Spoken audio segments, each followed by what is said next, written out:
Hi friends, welcome back to our channel cooking world. നമ്മുടെ വീട്ടിൽ എന്ത് പരിപാടിക്കാണെങ്കിലും പൊറോട്ടോ വാങ്ങിയാൽ ഒന്നോ രണ്ടോ ബാക്കി ഉണ്ടാവും. അത് വെച്ച് നമുക്കൊരു അടിപൊളി കിടിലൻ റെസിപ്പിയാണ്. ഇത് ഉണ്ടാക്കുന്നത് എങ്ങനെയെന്ന് നോക്കിയാലോ. ആദ്യം നമുക്കൊരു ഫ്രൈ പാനിൽ കുറച്ച് ഓയിൽ ഒഴിക്കാം.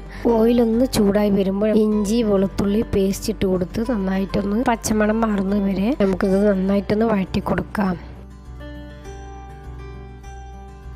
ഇത് നന്നായിട്ട് വഴറ്റി കിട്ടിയിട്ടുണ്ട്. ഇനി നമുക്കിതിലോട്ട് 2 വലിയുള്ളി ചെറിയ പീസാക്കി കട്ട് ചെയ്തതാണ്. നമുക്കിതിലോട്ട് ചേർത്ത് നന്നായിട്ട് വഴറ്റി കൊടുക്കാം.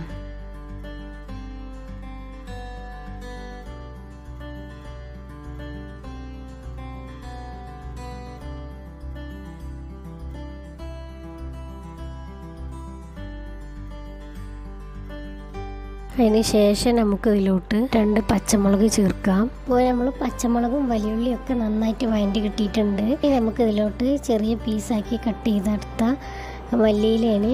മല്ലിയില നമുക്കിതിലോട്ട് ചേർത്ത് നന്നായിട്ട് വഴറ്റും. മല്ലിയില ജസ്റ്റ് ഒന്ന് വഴറ്റിയാൽ മതി, അത് പെട്ടെന്ന് വഴറ്റി കിട്ടും. ഇനി നമുക്കിതിലോട്ട് വേണ്ടത് തക്കാളിയാണ്. തക്കാളി നല്ല പഴുത്തതാണെങ്കിൽ അത്ര നല്ല ടേസ്റ്റ് ആയിരിക്കും. പഴുത്ത 2 തക്കാളി നമുക്ക് ചെറിയ സ്ലൈസാക്കി കട്ട് ചെയ്താണ്. നമുക്ക് അതിനെ ഇതിലോട്ട് ചേർക്കാം. ഇതൊന്ന് നന്നായിട്ട് വഴറ്റി വരുവോളം നമുക്കിതൊന്ന് ഇളക്കി കൊടുക്കാം. ഇനി നമുക്ക് പൊറോട്ട മാത്രമല്ല ചപ്പാത്തി ബാക്കി ഉണ്ടെങ്കിലും അതും ഉപയോഗിച്ചിട്ട് നമുക്ക് ഇതേ റെസിപ്പി ഉപയോഗിച്ചിട്ട് നമുക്ക് ഈവനിങ് സ്നാക്സ് ഉണ്ടാക്കാം. ഇത് കുട്ടികൾക്ക് ഭയങ്കര ഇഷ്ടമാവും. ഇതപ്പോൾ നമ്മുടെ തക്കാളി നന്നായിട്ട് വഴറ്റി വന്നിട്ടുണ്ട്. ഞാനിവിടെ ചേർക്കാൻ പോകുന്നത് ചിക്കൻ ക്യൂബാണ്. കടകളിൽ നിന്നൊക്കെ കിട്ടും, ഒരു 10 രൂപയേ ഉള്ളൂ. ഇനി നമുക്ക് ഈ ക്യൂബിന് മാഗി ക്യൂബ് എന്നൊക്കെ പറയും. അതിനെ എടുത്ത് നമുക്ക് ജസ്റ്റ് കൈ കൊണ്ട് ഇങ്ങനെ പൊടിച്ചിട്ട് ഇതിന് മുകളിലൊന്ന് സ്പ്രെഡ് ചെയ്ത് കൊടുക്കാം. ഈ ചിക്കൻ ക്യൂബ്സിൽ നന്നായിട്ട് ഉപ്പിൻ്റെ ഒരു ടേസ്റ്റ് ഉണ്ടാവും. അതുകൊണ്ട് നമുക്ക് ഉപ്പ് കുറച്ച് ഇട്ട് കൊടുത്താൽ മതി. നമുക്കിതിലോട്ട് ചേർക്കേണ്ടത് ചിക്കൻ മസാലയാണ്. ചിക്കൻ മസാല കുറച്ച് നമുക്കിതിലോട്ട് ചേർക്കാം.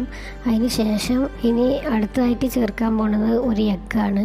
ഓപ്ഷണലാണ്, ഉണ്ടെങ്കിൽ ചേർക്കാം, അത്രയേ ഉള്ളൂ. നമുക്ക് ഈ എഗ്ഗിൻ്റെ മുകളിൽ കുറച്ച് സാൾട്ട് നമുക്ക് സ്പ്രെഡ് ചെയ്ത് കൊടുക്കാം. ചിക്കൻ ക്യൂബ്സ് ഇട്ട് കൊടുത്തുകൊണ്ട് നമുക്ക് കുറച്ച് മതി സാൾട്ട്. ഇനി ഇത് നന്നായിട്ട് കമ്പൈൻ ചെയ്തെടുക്കാം.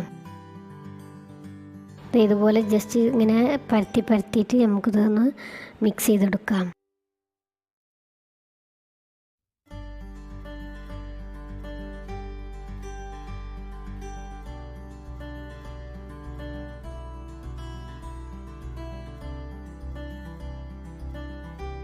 ഇനി നമുക്ക് ഇതിലോട്ട് ചേർക്കേണ്ടത് 3 പൊറോട്ട ചെറിയ സ്ലൈസായി കട്ട് ചെയ്തെടുത്തതാണ്. ഇനി നമുക്ക് അത് ഇതിലോട്ട് ഇട്ട് കൊടുക്കാം.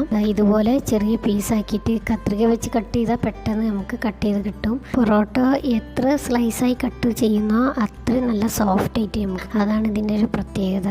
ചില സ്ഥലങ്ങളിലൊക്കെ ഈ കൊത്തു പൊറോട്ടയിൽ ചിക്കൻ കറി ബാക്കി ഉണ്ടെങ്കിൽ ഒഴിച്ച് കൊടുക്കാറുണ്ട്. ഇപ്പം ഞാനിവിടെ അതൊന്നും ചെയ്യുന്നില്ല. ഉണ്ടെങ്കിൽ ഒഴിച്ച് കൊടുക്കുക, അത്രയും നല്ലത്. 3 പൊറോട്ട കട്ട് ചെയ്ത് ഞാൻ ഇതിലോട്ട് ഇട്ട് കൊടുത്തിട്ടുണ്ട്. പൊറോട്ടയിൽ നമുക്ക് മസാല എത്തുന്ന രീതിയിൽ നന്നായിട്ട് ഇതൊന്ന് ഇളക്കി കൊടുക്കാം. ഇതുപോലെ ഇങ്ങനെ സ്റ്റാപ്പിൽ വെച്ചിട്ട് നന്നായിട്ട് തിരിച്ചും മറിച്ചൊക്കെ നന്നായിട്ട് ഇളക്കി കൊടുക്കാം. പിന്നെ മസാല പൊറോട്ടയിൽ എത്തുന്ന രീതിയിൽ നന്നായിട്ട് അടിമറിച്ചിട്ട് തിരിച്ചും മറിച്ചൊക്കെ നമുക്ക് ഇങ്ങനെ ഇളക്കി കൊടുക്കാം. അപ്പോൾ നന്നായിട്ട് മസാല പൊറോട്ടയിലൊക്കെ പിടിച്ച് കിട്ടിയിട്ടുണ്ട്. നമുക്ക് ചേർക്കേണ്ടത് ടൊമാറ്റോ കെച്ചപ്പാണ്.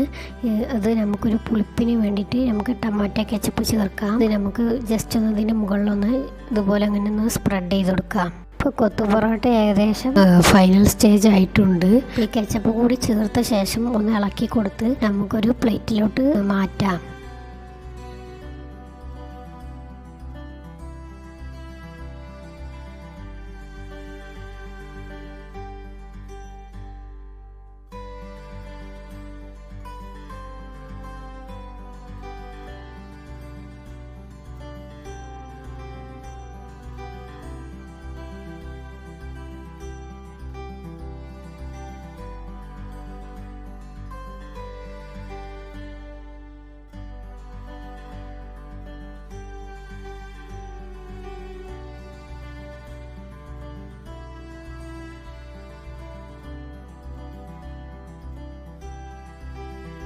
നമുക്കിതിനെ ഒരു പ്ലേറ്റിലോട്ട് മാറ്റാം. പ്ലേറ്റിലോട്ട് മാറ്റിയതിന് ശേഷം ഇപ്പോഴേ നല്ല സോഫ്റ്റാണ്. ഇനി നന്നായിട്ട് സോഫ്റ്റ് ആവാൻ വേണ്ടിയിട്ട് മരത്തിൻ്റെ സ്പാറ്റിൽ ഉപയോഗിച്ച് ഒരു സ്റ്റീൽ ഗ്ലാസ് ഉപയോഗിച്ച് നമുക്ക് ഈ പാത്രത്തിലോട്ട് ഇട്ടിട്ട് പൊറോട്ട നന്നായിട്ടൊന്ന് പ്രസ് ചെയ്ത് കൊടുക്കാം. ഫ്രൈ പാനിലാണെങ്കിൽ ഫ്രൈ ക്രാച്ച് ആവാൻ സാധ്യതയുണ്ട്. അതുകൊണ്ടാണ് നമ്മൾ ഈ പ്ലേറ്റിൽ ഇട്ടിട്ട് ഇതുപോലെ നന്നായിട്ടൊന്ന് പ്രസ് ചെയ്ത് കൊടുക്കുന്നത്. ഇപ്പോൾ മല്ലിയിലും പച്ചമുളകും ആ തക്കാളിയും എല്ലാം പൊറോട്ടയുടെ കൂടെ മിക്സായിട്ട് നല്ല സോഫ്റ്റായി കിട്ടിയിട്ടുണ്ട്. വായിലിട്ട് അലിഞ്ഞു പോകും. നമുക്ക് ചായൻ്റെ കൂടെ ഈവനിങ് സ്നാക്സ് ആക്കി കഴിക്കാം. എല്ലാവരും ട്രൈ ചെയ്യുക. വീഡിയോ ഇഷ്ടമായ സബ്സ്ക്രൈബ് ചെയ്ത് സപ്പോർട്ട് ചെയ്യുക. താങ്ക്